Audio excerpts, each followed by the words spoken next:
Don Mazzella again here for Small Business Digest.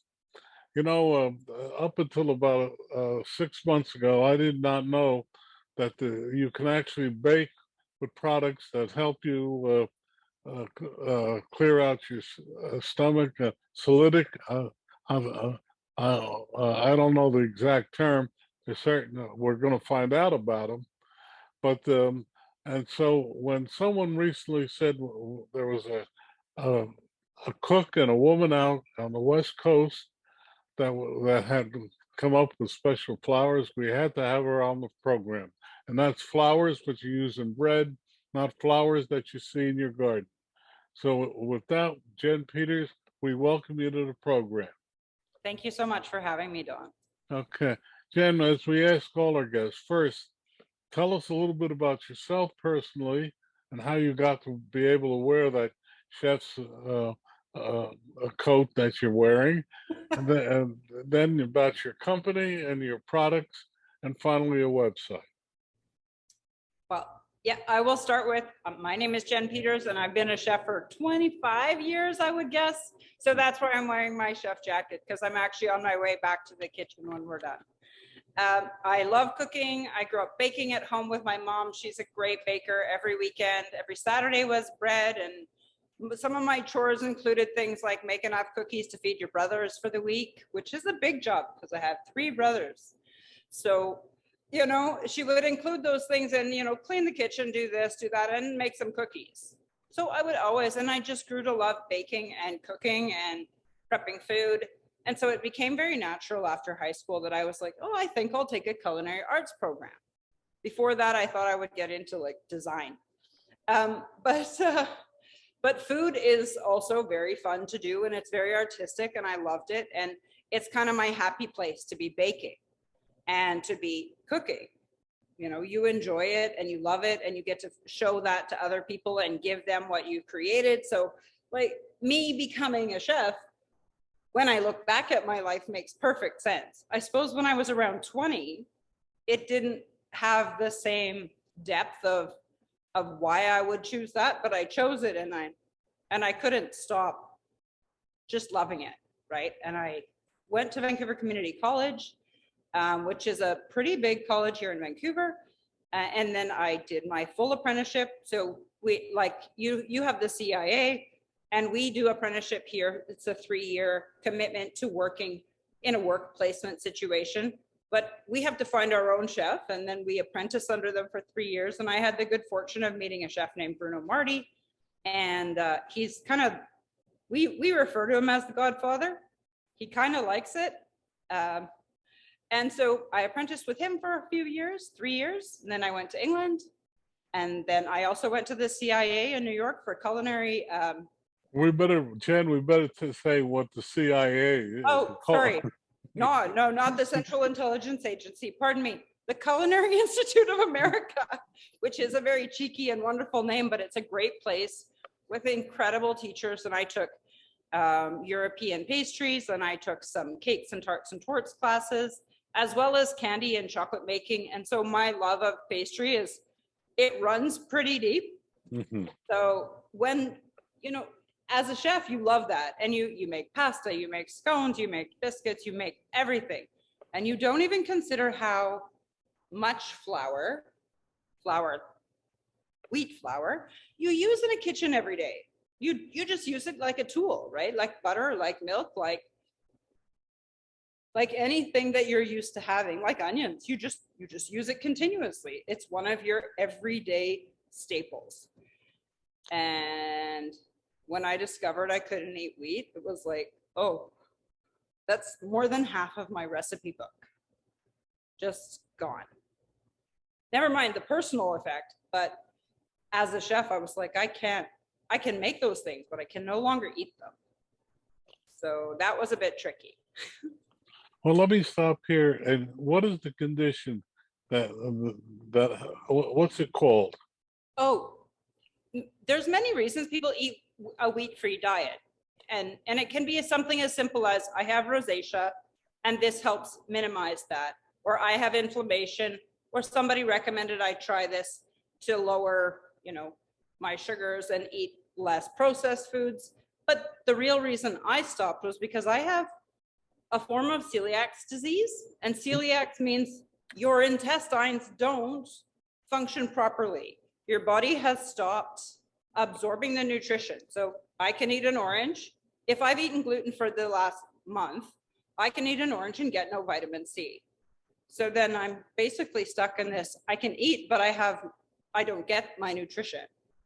And you'll notice people feeling pale, feeling run down, always looking to coffee, sugar, chocolate to try and keep going because they're not absorbing the nutrition they need. And therefore their bodies are usually low in iron and usually just sort of struggling to keep up or having a lot of digestive upset. I actually have a skin condition. So if I eat any wheat or wheat products or any products that contain gluten, like barley, unfortunately that includes beer for me. No. So all of the things that have barley, rye, and they just disagree with me so much that I actually get like blisters, like hot, ugly, terrible looking blisters on my hands and on my feet. And at first it's just annoying, but after a while you kind of feel embarrassed and self-conscious, as well as I had stomach upset for years and I just chalked it up to, oh, I shouldn't have had that extra beer yesterday, or I had a pizza. Maybe I should cut it out with the dairy. And I was looking for what do you change to make your digestion better? And I couldn't figure it out. And somebody asked me if I could cut out gluten for 3 weeks. And I just was like, no, I can't. I'm a chef. And she kind of laughed and said, well, your choice of careers and the way your body digests foods don't really have anything to do with each other. And I looked at her and I was like, okay. And she's like, just try it. We'll rule it out and then we can move on and find what might otherwise be causing you this. But by 3 days in, I was like, oh my goodness, she was so right. Not just a little bit right, but like my sinuses, my breathing, my digestion. I was like, oh, how many years has my stomach been in knots? Like how many years that I didn't notice it was pain. But as soon as the pain was gone, I was like, oh, like, did I get a new stomach? A whole new stomach? It was like, I felt, like I say, I kind of felt all brand new again. And I was like, oh, wow. And some of my terrible sugar cravings went away.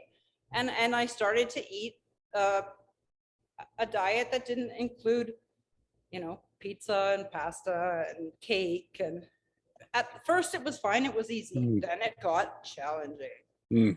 How can you have a diet without pizza or pasta? I really don't know. And so that was the problem. How can you have a diet and stick to it, right? Because sure, in the first 3 months, I fell off the wagon. I was like, oh, you know what? I'm just going to have a slice of pizza. It's going to be fine. This is going to be fine. I don't need to stick to it really close. I can jump on and off the diet. No. And then I'm like standing there scratching my hands and trying to cook and I'm so uncomfortable. And then my stomach upset started to come back and I was like, okay, I need to stick to this, but there has to be a way to do this properly. I'm a chef. Like if I can figure out how to rearrange a kitchen to do more service, maybe I can find a way to bake without gluten. And so it took a long time because I started reading what everybody else was putting in their food. Like, you go to the store and you're like, well, I'll just buy a gluten-free carrot cake. Sure. But then I looked at the calories. I was like, that's twice the carbs and like 0 fiber, no nutrition. I was like, oh no. Like I've been on a low carb diet, but not a double carb diet. That's not a diet I want to be following, even though I still want pizza and pasta, right? I don't want to feel like I'm missing good food because then you're always in the state of craving, and like, oh, is that what I want? No, it's not, because it's not a pizza. Is that what I want? No, because it's not a cake. There's no sour cream coffee cake at coffee time. And as you grow up baking, you miss the baking itself, the act of baking, the measuring, the chilling out in your own kitchen, putting something in the oven, smelling something good, sharing it with your friends, and the eating of it, right? There's this whole process to baking that people love. Like, it's like my little place where I can just shut the world out and bake a cake, you know? And when you lose that, you're like, oh, not just the cake, but the whole peaceful moment of having that, you know, people come home and the house smells nice. You're like, oh, it's going to be a good day or evening or Saturday, whatever it is. The smell of baking, and usually baking with wheat, makes us all feel like we're kind of at home, right? And you want to create that at your home. You want to have that, or you want to go out for it and experience what somebody else has made. And so it was one thing to not be able to eat, but it was another thing to not be able to bake. But after a while, it really just comes back to, I want a scone. I want to be normal, I want to get a cup of coffee. I want to have a nice scone in the morning. I want to walk to work, and I want to be the normal person that I always was. Normal meaning I don't have to figure it out. I don't have to have the odd looking out dish. I don't have to be the one who's like, special request, can you make sure I have, I was like, there has to be a solution. I have to find a way. So my husband went away for about 2 weeks. He was on a trip, or a week and a half. Oh, he was on this trip, and I kept sending him photos. I was like, by the way, I've decided to teach myself to bake gluten-free. Starting now, I'm going to figure this out. I'm going to come up with a scone. I'm going to come up with a pizza. I'm going to come up with, you know, a pound cake. And I just kept testing those recipes again and again until I figured out, okay, it tastes really good when I make it with millet. It tastes really good when I blend in some buckwheat. That gives it some nuttiness. It tastes really good when and after 9 months of this testing, somewhere around 6 months, I decided, no, these recipes are long and complicated because I now need to make up what resembles or works like wheat flour. And nobody's going to want to measure all this at home, right? Even if I make the greatest blog in the world, no one's going to measure all this at home because there's too many ingredients, and to find them all and to get them all and to do it and concentrate while you have, you know, 2 kids running around the house and maybe a puppy. No, you can't focus on it. So I was like, people need the flour blend. And then I started to refine the all-purpose flour, because as soon as we had all-purpose flour, we were like, this is my solution. But it's not just my solution, because I'm not the only one with this problem. I'm not the only one with celiac disease. I'm not the only one who wants to lower their inflammation or eat good foods with more fiber. I'm not the only one who wants to be able to whip up pancakes in a quick minute and say, you know what, pancakes for everybody. And everybody, if you have 3 kids and 2 of them are celiac, they don't want to be the one who gets the unusual food. Everybody just wants to be a group and eat together. And you don't want to have people feel left out at a mealtime. So this, you know, that came up with my nephews, because one of them is celiac. And so we're like, okay, now we have all-purpose, now we need pancakes. So we made that with him in mind. And we love that. And of course, then chefs started asking, you know, okay, so make a Let's stop right here. Oh. No, kid, it's wonderful. Well, first, you have developed the flour, and Yes. you're now offering it Yes. to the public. Okay. Now, what's your website? Oh, the website is called The Good Flour Co. So that's www.goodflour.co. Good Flour Co. Okay. And what is this flour made of? Every blend we have is a little different. So the all-purpose flour is a blend of, it has some rice flour, it has some tapioca, it has millet, it has buckwheat, it has brown rice, it has psyllium, it has guar gum, not xanthan, which is not typical for our industry. A lot of people use xanthan because it's less expensive, but it's, I think, harder to digest, and it's made in a much more chemical sort of process. So I like to use guar gum because guar gum comes from a bean, and I know where it comes from, and it's dried, and that's the process, dried and powdered, and that's the process. So you could call it a very lightly processed thickener, but we really wanted to go down the natural path and say, what I would put on my dinner table for my family, that's what we'll put in our bags. That's what we put in our good flour bags. Well, what made you decide to go into business? Oh, yeah. Right at the very beginning of all of this recipe testing, we were sort of thinking, oh, we'll just open, me and my husband's also a chef. We'll open a cafe, and in the morning it'll all be me, and it'll all be scones and baking, and it'll all be, but we needed to have some gluten-free options. And so that was where I started the experimentation. And we started thinking we'd have a cafe, but then we were like, well, if we're going to be allergen free, we can't do that at a cafe. We need a kitchen that's not open to the public, because we're gluten-free, dairy-free, soy-free, nut-free, and free of all the things that are on the top 10 allergen list. So anybody with any allergy can use the flour, or anybody with the top 10 allergens can use the flour. So there's no nuts. And so it's totally safe. If you know you can't eat nuts, you're not going to use almond milk, but if you're going to use dairy, I can have dairy, so I can use that at home. So then it's nice and versatile, and it tastes neutral, and you can bake with it. It's going to give you the texture you want, the flavor you want. And that was where the business idea kind of came in. It was like, you know what, we need to get a mill to mill the flour just fine enough and really have a beautiful texture of flour. Because as a chef, we have a couple different kinds of flour. We're used to using all-purpose, we're used to using pasta flour, we're used to having whole wheat, and the different textures of the softer flours or the tough, like the stronger flours. So you want to be able to make everything. And getting a mill, then we knew we needed space. So we turned it into a business. We were like, we'll just start here and open the cafe later, I think was part of the original plan. Some people say it's the accidental business, but we always planned to get into business. We just didn't always plan to get into this business. So now you have a company, and you mill your flour there in Vancouver? Yeah, we have a mill actually, and it's taller than me. I wish I had done this video chat on the mill so you could see it, but it's actually taller than me. And so we mill our own millet, we mill our own buckwheat, we mill some of our other flours as well. But we're constantly milling, so you get a fresh grain. And some of the things people don't realize, millet is high in folic acid and B vitamins, and buckwheat doesn't affect your blood sugar as much as wheat flour will. So if you're using the pancake mix, you can have pancakes without it pushing up your blood sugar. And I mean, for me, that's great. For my husband, it's even more important because he needs to be watching his sugar all the time. So if you're diabetic, if you're always looking at how to minimize your sugar, then buckwheat and anything with lots of fiber is the answer. So that's why we love the buckwheat, the pancake mix, because it has those things in it. And it just, that was never the reason.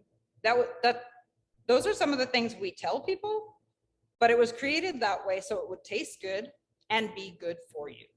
So how long have you been in business? Now it's been 8 years. Oh, really? Yeah, but we started, and because we're both chefs, we were always very much focused on food service. So we sold to our chef friends and said, hey, we make a fried chicken, try it. Hey, we make a pancake mix, try it. So we've always done pretty well in food service, but we never really had the means until now to really push in the retail. So with the branding revamped and us going in, and now everybody's going to see us because now we've got great branding, and we're really happy with it. And we love the name Good Flour because it really does sum up what we've always been. And so do you have do you have one of your products in there? I do not. I'm sorry, I left the kitchen. I'm in an empty kitchen. Oh, and I'm sorry, I should have had. But the all-purpose, and we've color-coded all the bags, so the all-purpose is bright red, and the pancake is purple, kind of like blueberries for your pancakes. And we've had a little fun with it that way. The pasta bag, the pasta flour is always going to be orange. And so when you see it on the website, you're going to see, and it's available on our website. We sell it from there, so you can order it anywhere. And now is the time that we've started going from strictly food service, or mostly food service, into retail. So that's our big plan for now. So you have the website, but are you available in stores any place yet? We are getting there. I don't want to speak too soon, but we have something coming that I would be very happy to share with you as soon as I can say it's nailed down. Okay, that's good to hear. Yeah. but people are gonna say, so for 8 years you've been selling into the catering, et cetera area. Am I correct? Did I hear that right? Well, yes, but um, we sell to a few different food groups or Yeah. restaurants, but it's not just one restaurant. We sell to a company and they have 70 restaurants. We sell to through GFS and Cisco, and Oh, that's been like the broadline distributors. That's been where we've put our focus. Here in oh, okay. Vancouver, we have some small stores that have been doing retail with us, and we've been shipping it to people through Shopify, through Amazon for a long time. But it's a big job to get into retail. So we Oh, finally we took know. on the work, and we have the listings done and the packaging all ready to go, and we're just setting it all up, and Well, should see. I hope I have an announcement for you soon on that one. your website again for people? The Good Flour Co. So Good Flour, www.goodflour, GOODFLOUR.co. Okay. So now it's you and your husband. How do you divide your work, your work? Oh, it originally started with just me and my husband, but we're a much bigger company now because we've had some people we met here in Vancouver say, you know what, this is a good idea. You do need to grow this. This really works. And so with their faith and their connection, we've been able to go forward and say, you know what? And so we're now part of a public company. And so Oh, we have the ability to really get out there, and also it draws interest from people when you say that. So not only are they interested in the company as a company, but as a publicly traded company, but they're interested in, well, then tell me what you make. Because one, I want to know, does that make it a good stock? Or they're interested in it that way. Interest can come from every direction now, is what I'm trying to say. So people can be interested as a company, or people can be interested in the product, but both of them feed the news and show people who we are and where we are, and that's helping to grow really quickly. So what's going from a little tiny company to a little bit of a bigger one. okay? What's your bigger company? What's your parent company? Well, actually, it's called GFCO. So Oh, Good Flour Milling Corporation is the parent company to the Good Flour Co. company. oh. Good Flour Milling Corp. Yeah. So do they have other flour products, or they just have other things? Um, we are the main focus of Oh, the group right now, and I mean, there are so many things that would make sense for us to do, but I don't want to spill yeah. the beans No, yet. okay. So, All right. Let's. We just have a couple of minutes left. What would you like to leave our audience with? um, just the idea that eating healthy and eating well, because more people can benefit from these flours than they may be aware. Some people don't put it together. Yes, I need to be gluten-free. And some people just know I need to lower my inflammation, or I need to watch my sugars. And so there's a lot of reasons to try out the pancake mix. If you're looking for something that's lower in sugars and that's not going to push up your carbs and your spike your sugar, that's where you want to go first. If you want to deep fry prawns at home and you want it to be crispy, we have a tempura mix, we have a fish and chip mix, we have a fried chicken, which is not necessarily healthy, but if I'm going to fry chicken, I want it to be the best crispy, most delicious fried chicken I can have, and I don't want it to hold the grease, and it doesn't. So those are some of the things that I would just say, get out there and try it, because you never know what you're going to love it. And some people think I don't need to eat gluten-free, so this doesn't apply to me. But if you only eat wheat, you can only get the nutrition from wheat. If you get out there and eat other things, you can get the nutrition from other things. Right? You wouldn't just eat broccoli forever, even though it's kind of good for you. So versatility in what you eat, like having a diverse diet, is good for you.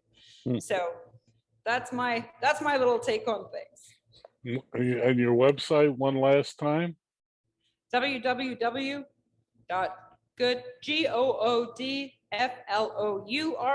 www.goodflour.co.